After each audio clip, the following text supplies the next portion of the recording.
వెంట్రుకలు గగురు పుడుతూ వచ్చాయి. గగురు పుడిస్తే అంటే చూడండి, ఆ మాటల ఆ పాడుతా ఉన్నప్పుడు మీ ఒళ్ళు గగురు పుడిచిందా? సుందరమగు రాజు నా కనులతో చూస్తాను, నా కనులతో చూస్తాను. అందమైన ఆ రంగం రాజ్యంలో శ్రమలను చూస్తాను, శ్రమలు చూస్తాను.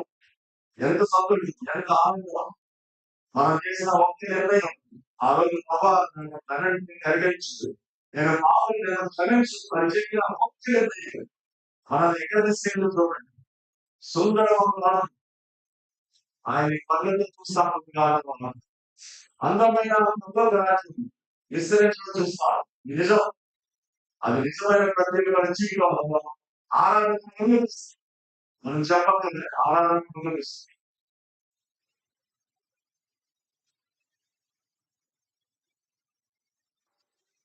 ఆది కన్నా 16 అధ్యాయం, ఆది కన్నా 16 అధ్యాయం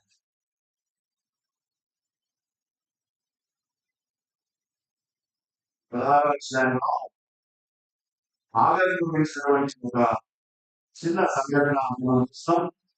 ఆ సంఘటన గురించి, ఆమె అనుభవం నుంచి దేవుని యొక్క లక్షణాలు ఒక 5 మనం చూసి మన ఆరాధనకు వెళదాం, పాపం తీసుకుందాం.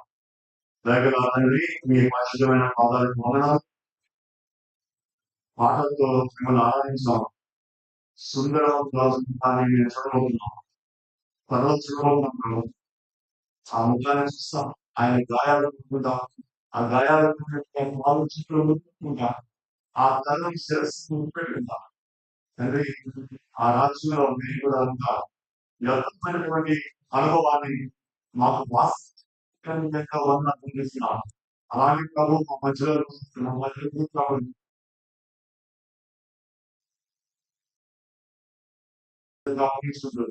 యేసు ప్రభు ప్రార్థించుకుంటున్నాం తండ్రి. ఆమె 6వ వచనం నుంచి 14వ వచనం వరకు మార్చినట్టున్నాం. 6వ వచనం నుంచి 14వ వచనం వరకు. అందుకు అబ్రహాము, ఇదిగో నీ దాసి, నీ చేతిలో ఉన్నది నీ మనస్సు వచ్చినట్లు దాన్ని చేయమని శారయ్య చెప్పాను. శారయ్య దాన్ని శ్రమ పెట్టినందున ఆమె ఎత్తుని అది బాధిపోగా ఈ ఆమె తారీ దాసి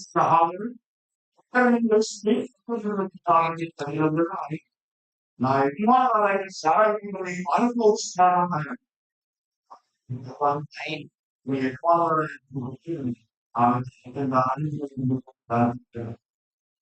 మరియు మీ సంతానం నిశ్చయంగా విస్తరించుకున్నా అది విజ్ఞానం చేయగా మరియు మీరు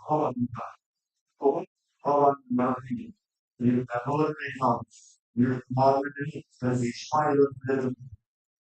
అతను 60 కాలం మనుషుడు. అతని చెల్లి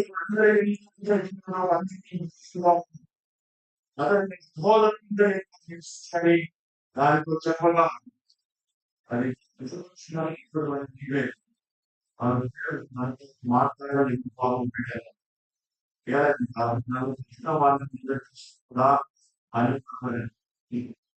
అందుచేత ఆ ఇంటి కొరకు అని పేరు పెట్టాడు. అది కాదేశుకును బెరదుకును మధ్య ఉన్నది. ఈ సందర్భం ఏంటంటే, అబ్రహాము భార్య అయిన శారా పిల్లలు కనలేదు, వంశోద్ధారకుడు రాలేదు. దేవుడు వాగ్దానం చేశాడు ఎప్పుడో 20 సంవత్సరాల క్రితం. దేవుని వాగ్దానం నెరవేరలేదు. లేకపోతే దేవుని వాగ్దానం నమ్మడానికి వాళ్ళకి శక్తి సరిపోలేదు.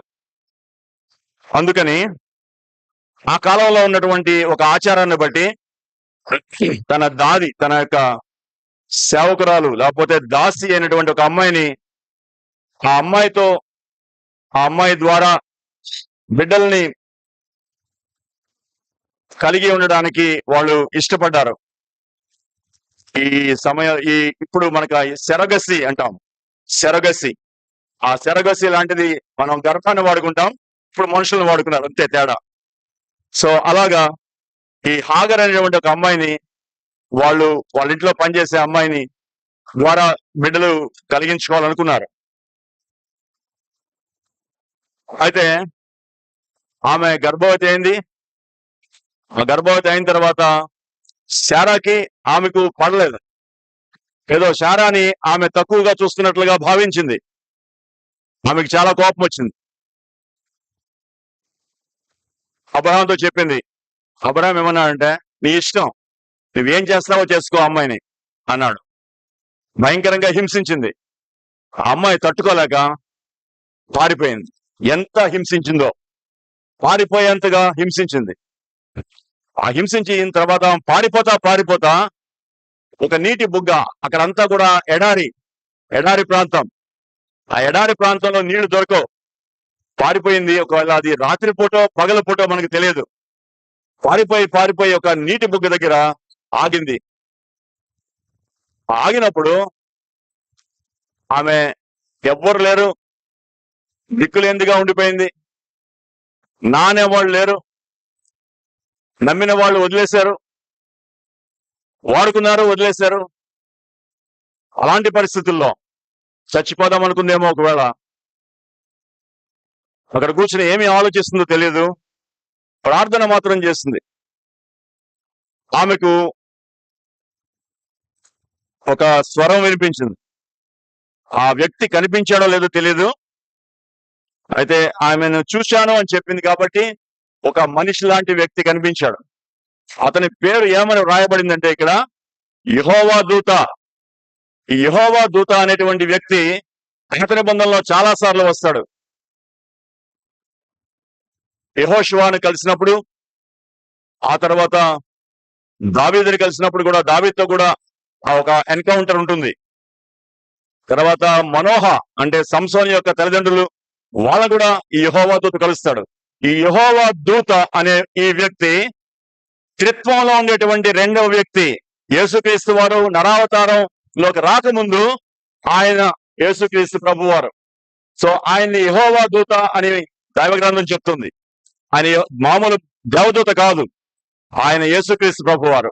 అంటే మనకి కుమారుడైన దేవుడిగా తెలుసు, కానీ పాత నిబంధనలో ఆయన దైవత్వంలో ఒక వ్యక్తి. దైవత్వంలో ఉండేటువంటి ముగ్గురు వ్యక్తుల్లో ఆయన ఒక వ్యక్తి.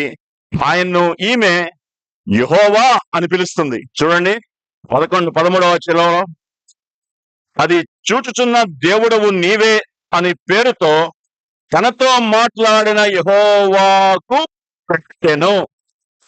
ఆ పేరు తనతో మాట్లాడిన యెహోవాకు పెట్టెను.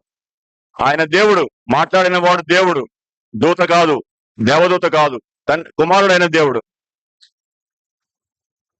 ఆ అనుభవం తర్వాత, ఆ అనుభవంలో ఆమె ఏమైతే మాట్లాడిందో, ఏమైతే అనుభవించిందో, ఆ విషయాల్లో మనం కొంతసేపు ధ్యానిద్దాం. తద్వారా మన దేవుడు ఎలాంటి వాడో మనం అర్థం చేసుకోవచ్చు. ఒకటవది యెహోవా యెహోవా దూత నీటి బుగ్గ యొద్ద శూరు మార్గములో ఆమెను కనుగొని, 7వ వచనం, ఆమెను కనుగొని. మన జీవితాల్లో, ఇలాంటి దౌర్భాగ్యుల జీవితాల్లో, అన్యాయం చేయబడి, దోచుకోబడి, విడిచిపెట్టబడిన అనేక మంది జీవితాల్లో మనలాంటి వాళ్ళం. మనల్ని కనుగొన్నాడు ప్రభు. నన్ను ఆయన కనుగొన్నాడు. సో యేసు ప్రభు వారు ఇశ్రాయేల్ గురించి చెప్తూ కూడా అలాగే అన్నాడు, ఎడారిలో నిన్ను కనుగొన్నాను అన్నాడు. మన ప్రభువు కూడా అంతే. మనల్ని కనుగొనకపోతే మనం ఇక్కడ ఉండేవాళ్ళం కాదు, ఆరాధనకు వచ్చేవాళ్ళం కాదు. నువ్వు నేను ఆయన కనుగోలేదు. జ్ఞాపకం పెట్టుకోండి, మనం ఆయన వెతకలేదు, మనం ఆయన కనుక్కోలేదు. ఆయనే మనల్ని కనుక్కున్నాడు. ఆయనే మనల్ని పిక్ చేసుకున్నాడు, ఏర్పరచుకున్నాడు. ఎందుకో తెలియదు, ఆయన కృప.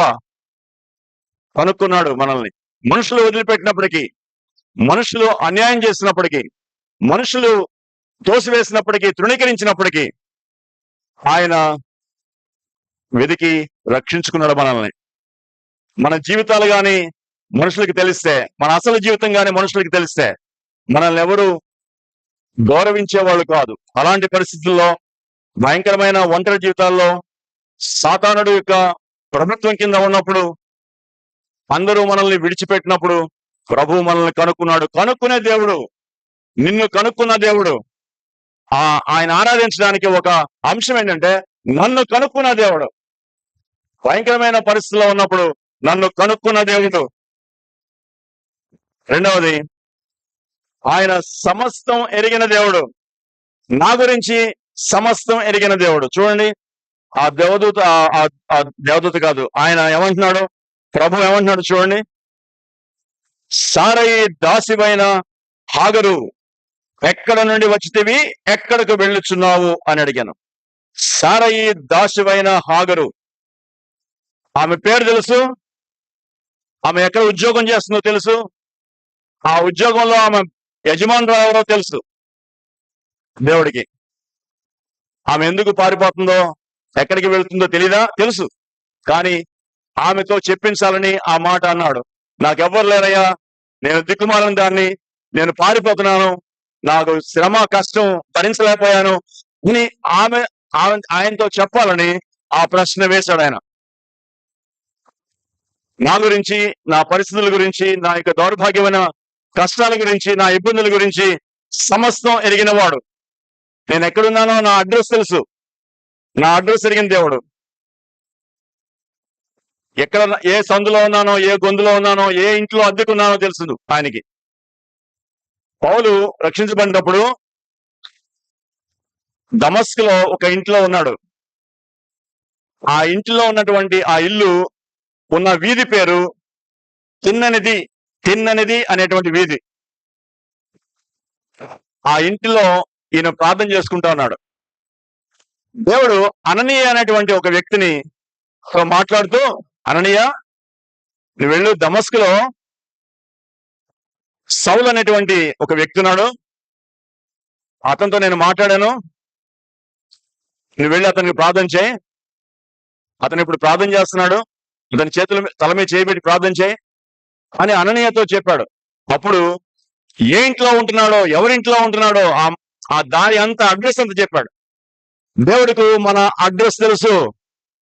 నువ్వు ఎవరింట్లో ఉంటున్నావు, ఎక్కడ అడ్డుకుంటున్నావు, నీ కష్టాలేంటి, నీ బాధలేంటి, నువ్వు బాధపడుతున్నావు, ఎందుకు దుఃఖపడుతున్నావు, దేవునికి అన్ని తెలుసు.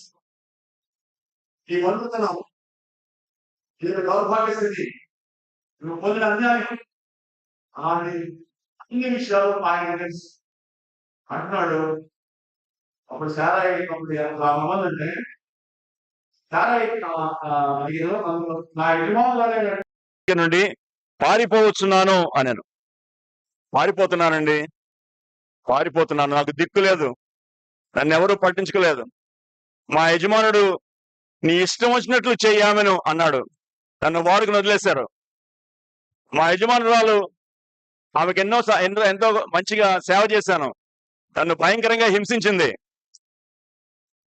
వాడుకుని వదిలేశారు నన్ను. నేను అన్యాయం పొందాను. ఇలాంటి పరిస్థితుల్లో ఎవరుంటారు మన చుట్టూ? ఎవరు మనల్ని కనుక్కుంటారు? మనుషులు మనల్ని వదిలేసినప్పుడు ఆయన వదిలేదు, ఆయన వదలలేదు. ఆయన అన్నాడు, అలాగా అని ఆమె చెప్పిన మాట విన్నాడు. ఇక్కడ మళ్ళీ ఇంకొక మాట కూడా ఆయన గురించి చెప్పొచ్చు. మనతో మాట్లాడే దేవుడు, మన కష్టాల్లో మనతో మాట్లాడే దేవుడు, మన వదిలిపెట్టబడిన పరిస్థితుల్లో మనతో మాట్లాడిన దేవుడు. ఆయన వాక్యం ద్వారా మనతో ఎన్నోసార్లు మాట్లాడాడు, మనల్ని ఆదరించాడు, మనల్ని బలపరిచిన దేవుడు, మనతో మాట్లాడే దేవుడు. ఆయన మౌనంగా ఉండేవాడు కాదు, ఆయన సజీవుడు, మాట్లాడే దేవుడు. కాలం ప్రభా, నువ్వు మాట్లాడకపోతే నేను ఎప్పుడో చచ్చిపోయేవాడిని, ఎప్పుడో నాశనం అయిపోయేవాడిని. నన్ను కనుక్కున్నావు, నాతో మాట్లాడావు, నా బాధల్లో, నా కష్టంలో నాతో మాట్లాడావు, ఆదరించావు అని మనం ఈ ఉదయకాలం ఆయన్ని ఆరాధించవచ్చు. మూడవదిగా, ఆయన మన గురించి అన్నీ తెలిసిన దేవుడు. ఆ విషయం మనం చూస్తున్నాం. చూడండి, ఆయన ఏమన్నాడో, సారాయి దాసివైన హాగరు అన్నాడు. తర్వాత ఇంకొక మాట చెప్పాడు, నీకు ఒక కుమారుడు పుడతాడు, నువ్వు గర్భవతివి అన్నాడు. అప్పుడు 1వ నెల 2వ నెల అయిండొచ్చు, నేను అనుకున్నాం 2-3 నెలలు అయిండొచ్చు, పొట్ట కూడా కనిపించి ఉండకపోవచ్చు. ఎందుకంటే గర్భవతి అవ్వగానే శ్రమలు మొదలుపెట్టినాయి, శ్రమలు మొదలైనవి, శారా నుంచి శ్రమలు మొదలైనవి. ఒక నెల తట్టుకుని ఉంటుంది, 2 నెలల్లో పారిపోయి ఉంటుంది, 3 నెలల్లో పారిపోయి ఉంటుంది. ఇంకా పొట్ట కూడా కనిపించట్లా. కానీ ఆయన అన్ని చూస్తున్నాడు. నీ పొట్టలో ఎవరున్నారో తెలుసు. నువ్వు గర్భవతి అయితే నీ నీ నీ నీ గర్భంలో ఎవరున్నారో అని తెలుసు. అసలు నువ్వు గర్భవతి అవుతావా లేదా కూడా ఆయన తెలుసు. ఇక్కడ పెళ్లి కాని వాళ్ళు కొంతమంది ఉన్నారు. వాళ్ళు అనుకోవచ్చు నాకు పెళ్లి అవుతా అని. నీకు పెళ్లి ఎలాగవుతుంది, నీకు ఎవరు భర్తగా వస్తారు, ఎంతమంది పిల్లలు పెడతారు, వాళ్ళకి నువ్వేం పెడతావు, వాళ్ళు ఎలాంటి వాళ్ళు అన్నీ కూడా చెప్పగలవాడు. అంత గొప్ప దేవుడు. ఆమ్నీషియంట్ అంటారు, అంటే సర్వజ్ఞాని. ఆమ్నీషియంట్ అంటే సర్వజ్ఞాని. నీ గురించి, నీ పుట్టుపూర్వోత్తరాల గురించి అన్ని తెలుసు. నీ శ్రమలు, నీ కష్టాలు అన్ని ఎరిగిన దేవుడు. ఈ ఉదయకాలం ప్రభువా నా గురించి నీకు తెలుసా, నా గురించి నా తల్లిదండ్రులకి, నా బంధువులకి, నా స్నేహితులకి తెలియని విషయాలు నీకు తెలుసు, అందుకే నిన్ను ఆరాధిస్తున్నాను అని ప్రభుతో మనం మాట్లాడొచ్చు. ఆయన అంటాడు, నువ్వు కుమారుని కంటావు, అది 11వ వచనంలో ఉంది. అతనికి ఇష్మాయిల్ అని పేరు పెడతావు. నువ్వు గర్భవతివి, నువ్వు కుమారుని కంటావు, ఇష్మాయిల్ అని పేరు పెడతావు. అతను అడవిగాడ వంటి వాడు అవుతాడు. చాలా పెద్ద జనాంగం అతనిలోంచి వస్తుంది అని ఇన్ని డీటెయిల్స్. ఆమె గర్భవతిగా ఉన్నప్పుడే ఆమెను గురించి ఎన్ని చెప్పాడు, ఎన్ని విషయాలు చెప్పాడు. ఆయన సర్వజ్ఞాని. ఈ ఉదయకాలం ప్రభుని ఆ విధంగా ఆరాధిద్దామా. ప్రభువా సర్వజ్ఞానివి, నా గురించి అన్ని తెలిసిన దేవుడివి అని ప్రభుని మనం ఆరాధించవచ్చు. ఈమె ప్రార్థన చేసింది. ఎవరు? హాగరు ప్రార్థన చేసిందంట. ఎందుకు ప్రార్థన చేసింది? ఆమె అన్యురాలు. అసలు ఈమె పుట్టుపూర్వోత్తరాలకు వస్తే ఆమె ఐగుప్తురాలు. ఐగుప్తు దేశంలో ఉండేటువంటి విగ్రహాలను పూజించే ఆమె. ఒకసారి అబ్రహాము తప్పు చేశాడు. కానానికి వెళ్ళేటప్పుడు 12వ అధ్యాయంలో ఉంటుంది, 13వ అధ్యాయంలో. కానానికి వెళ్ళమంటే కానానికి వెళ్ళాడు. అక్కడ కరువు ఉంది. కరువుకు భయపడి ఆయన ఐగుప్తుకి వెళ్ళిపోయాడు. దేవుణ్ణి అడగలేదు. ఐగుప్తుకి వెళ్ళిపోతే తన ప్రాణం పోయేటువంటి పరిస్థితి వచ్చింది. తన భార్యను తీసుకెళ్లిపోయారు. ఆమె చాలా అందగత్తె. ఇది దాదాపు 25-30 సంవత్సరాల క్రితం మాట.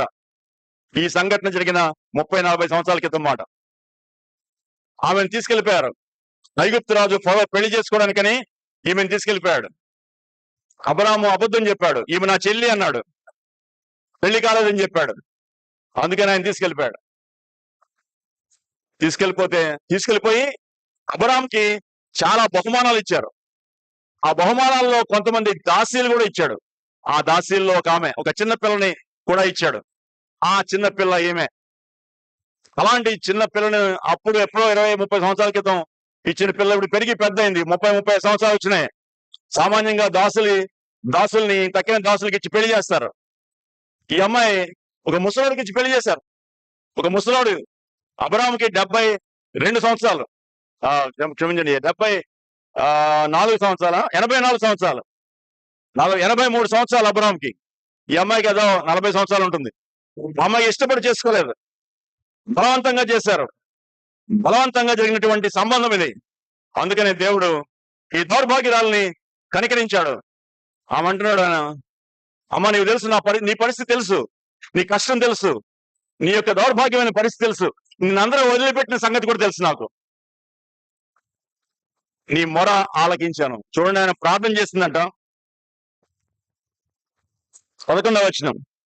యెహోవా దూత, ఇదిగో యెహోవా నీ మొరను వినెను. ఎక్కడ నేర్చుకుంది ప్రార్థన చేయడం? అబ్రహాము ఇంట్లో పెంచబడింది చిన్నప్పటి నుంచి. అబ్రహాము ప్రార్థన చేయడం నేర్పించాడు అందరికీ. 18వ అధ్యాయం తీయండి. 18వ అధ్యాయం 19వ వచనం. ఎట్లనగా యెహోవా అబ్రహామును గురించి చెప్పినది, అతనికి కలుగు చేసినట్లు తన తర్వాత తన పిల్లలను, తన ఇంటి వారును నీతి న్యాయములు జరిగించుచు యెహోవా మార్గమును గైకొనుటకు అతడు వారికి ఆజ్ఞాపించును. తన ఇంటి వారందరికీ కూడా యెహోవా యొక్క ఆజ్ఞలు, యెహోవా యొక్క నీతి, యెహోవా యొక్క క్రమం ఆయన నేర్పించిన వాడు. అలాగా ప్రార్థన కూడా నేర్చుకుంది. అబ్రహాము యొక్క ప్రార్థన చూసింది, నేర్చుకుంది, ప్రార్థన చేసింది దేవునికి. అయ్యా, మా యజమానుడికి మగపిల్లడు కావాలంట, నాకు మగపిల్లని అని ప్రార్థన చేసింది. దేవుడు ఆ మొర ఆలకించాడు. మగపిల్లోని ఇచ్చాడు. మగపిల్లోడు కావాల్సి వచ్చినప్పుడేమో ఆమె కావాల్సి వచ్చింది, కానీ గర్భవతి అయితే ఆమె అక్కర లేకుండా పోయింది. చాలాసార్లు లోకం అలాగే అనిపిస్తుంది. మన అవసరం ఉన్నప్పుడేమో మనల్ని కావాలనుకుంటుంది, మన అవసరం తీరినప్పుడేమో మనల్ని తోసేస్తుంది. అన్యాయం జరుగుతుంది మన జీవితాల్లో కొన్నిసార్లు. ప్రభు అంటాడు, అలాంటి అన్యాయం జరిగిన వ్యక్తులతోటి దేవుడు మాట్లాడుతున్నాడు, నేను నిన్ను విడిచిపెట్టను. చూడండి, యెహోవా దూత ఆమెను ఆదరించి మళ్ళీ తిరిగి పంపిస్తున్నాడు. 4వది 9వ వచనం. అప్పుడు యెహోవా దూత, నీ యజమానురాలి యొద్దకు తిరిగి వెళ్ళి ఆమె చేతి కింద అణిగి ఉండుము. ఏమి చేయాలో చెప్పే దేవుడు, ఏం చేయాలో నన్ను గైడ్ చేసే దేవుడు. నేను తప్పు మార్గంలో వెళ్తున్నప్పుడు నన్ను మంచి మార్గంలోకి తీసుకెళ్లే దేవుడు. తన వాక్యం ద్వారా, తన మాట ద్వారా వెళ్ళు, ఈ యజమానురాల దగ్గరికి వెళ్ళు, ఆమె చేతి కింద అణిగి ఉండు, ఆమె కుట్టుతో కొట్టి దెబ్బలు తిను, ఆమె తిట్టిందా తిట్టించుకో, నేను నిన్ను వదిలిపెట్టను, నీ బిడ్డని వదిలిపెట్టను, గొప్ప జనంగా చేస్తాను, నేను నీ దేవుణ్ణి, నువ్వు నా సొత్తు అన్నాడు ఆయన. ఆమెకు దేవుని మీద విశ్వాసం ఉందన్నమాట. ఒకవేళ పరలోకానికి వెళ్తే ఆమెను చూస్తామో తెలియదు నాకు, కానీ నాకు అర్థమైంది ఏంటంటే దేవుడు ఈ వ్యక్తిని ఏర్పాటు చేసుకున్నాడు. ఆమె విశ్వాసాన్ని దేవుడు అంగీకరించినట్లుగా అనిపిస్తుంది. మన జీవితంలో కూడా మన యొక్క దౌర్భాగ్యమైన పరిస్థితుల్లో, ఒంటరైన పరిస్థితుల్లో, మనుషులు మనల్ని విడిచిపెట్టిన పరిస్థితుల్లో మనం ప్రార్థన చేస్తే ఆలకించే దేవుడు, మన ప్రార్థనకి జవాబిచ్చే దేవుడు. ఇందాక మన గురించి పట్టించుకునే దేవుడు అనుకున్నాం, మనల్ని కనుక్కునే దేవుడు, మనతో మాట్లాడే దేవుడు, మన ప్రార్థన ఆలకించే దేవుడు. ఎంత అద్భుతమైన దేవుడు! నీ కష్టాల్లో, నీ బాధల్లో, నా కష్టాల్లో, నా బాధల్లో నన్ను గుర్తించిన దేవుడు, నన్ను పట్టుకునే దేవుడు, నన్ను విడిచిపెట్టిన దేవుడు, నా మొర ఆలకించే దేవుడు, నన్ను ఆదరించే దేవుడు. నేనేం చెప్పాలో, ఏం చెయ్యాలో నాకు నన్ను గైడ్ చేసే దేవుడు, నన్ను నడిపించే దేవుడు. ఇందాక మనం పాట పాడాం, కుడికి తిరిగినను మరి ఎడమకు తిరిగినను నడుముడి త్రోవ ఇదే అనే శబ్దము చెవులకు వినబడను. ఎంత అద్భుతమైన దేవుడు! కుడికి తిరిగినా ఎడమకు తిరిగినా వద్దొద్దు, వెళ్ళొద్దు, ఇదిగో ఇది నీ త్రోవ అని చెప్పి నడిపించగల దేవుడు. మనం తప్పుడు మార్గంలోకి వెళ్తుంటే మనల్ని వదిలిపెట్టేవాడు కాదు. ఏం పారిపోతా ఉంది, ఆమె పారిపోయేటువంటి సమయం ఇంకా రాలేదు. తర్వాత ఎప్పుడో మళ్ళీ పారిపోయింది అనుకోండి, మళ్ళీ పంపించేశారు, అప్పుడు పారిపోలేదు, పంపించేశారు. అయితే ప్రభు మళ్ళీ వెళ్ళమంటున్నాడు. ఆయన యొక్క ఉద్దేశాలు అద్భుతం. ఏం చేయాలో చెప్పే దేవుడు, వాగ్దానం ఇచ్చి నెరవేర్చేవాడు. నీకు ఒక బిడ్డ కలుగుతాడు, ఆ బిడ్డని నేను కాపాడుతాను, ఆ బిడ్డని గొప్ప చేస్తాను. అనేక మంది జనములు అతనిలోంచి వస్తాయి, రాజులు వస్తారు అతనిలోంచి. కానీ వాగ్దానం ఇచ్చిన దేవుడు, ఆదరించిన దేవుడు, నిన్ను నన్ను అలాగే ఆదరిస్తాడు. నీ గురించి, నా గురించి ఎరిగిన దేవుడు, నా భవిష్యత్తు ఎరిగిన దేవుడు, నా గతంలో ఉండేటువంటి బాధలు, నా వర్తమానంలో ఉన్నటువంటి శ్రమలు, నా భవిష్యత్తులో ఉండేటువంటి ఆయన ఉద్దేశాలు అన్నీ కూడా మనతో చెప్పే దేవుడు. ఎలాంటి దేవుడు! ఎంత అద్భుతమైన దేవుడు! ఇంత దేవుడు నీకు నాకు రక్షకుడిగా ఉంటే మనం భయపడాల్సిన అవసరం లేదు. ఆరాధన అనేది ఆయన్ని ఎరిగినప్పుడు, ఆయన ఎలాంటి వాడో అర్థమైనప్పుడు మనలోంచి పొర్లుకొచ్చేటువంటి ఒక స్పందన, ప్రభా నాకు చాలు, ప్రభా నువ్వు నాకు చాలు, నువ్వు నా దగ్గర ఉంటే చాలు, నువ్వు నాకు భద్రత ఇస్తే చాలు అని చెప్పడమే. ప్రభా నీ ఇంత గొప్ప దేవుడు నాకున్నావు, నీకు వందనాలు అని చెప్పడమే. ఆమె ఏముందంటే 13వ వచనం, చూచుచున్న దేవుడవు నీవే అను పేరు తనతో మాట్లాడిన యెహోవాకు పెట్టిన. ఆయన ఎవరు?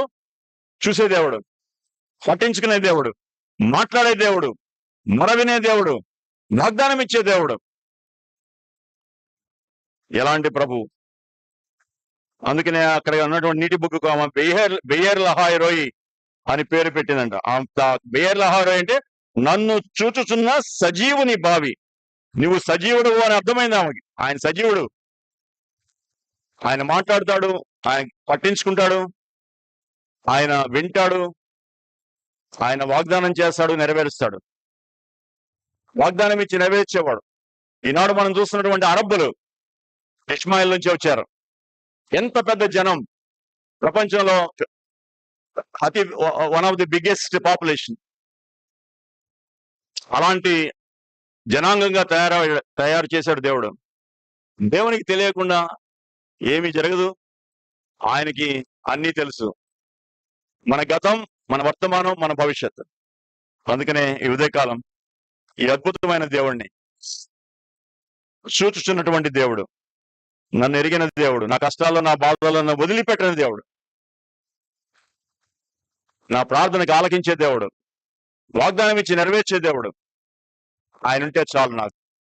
ప్రభా నువ్వు నాకు చాలు అని చెప్పి ప్రభుని ఆరాధన చేద్దాం. ఆరాధనకి వెళదాం. దయచేసి ఆరాధించండి. మోకరించగలిగిన వాళ్ళు మోకరించండి. మన హృదయం విప్పి, మన హృదయం ఆయనకి తెరిచి, ఆయన ఎలాంటి వాడో ఆయన్ని అర్థం చేసుకుంటూ, నీ జీవితంలో ఇది సత్యమైతే, నీ జీవితంలో నువ్వు ఆయన ద్వారా పట్టబడిన వాడవైతే, నువ్వు మొదలుపెట్టినప్పుడు ఆయన జవాబిచ్చిన వాడైతే, నీ ప్రార్థన విన్నటువంటి దేవుడు అని నువ్వు గుర్తిస్తే, నీ భవిష్యత్తును ఆయన పెరుగును అని నీవు నమ్మగలిగితే, వాగ్దానం ఇచ్చి నెరవేర్చేవాడు అని నువ్వు చెప్పగలిగితే, ఆ మాటలే ప్రభుత్వం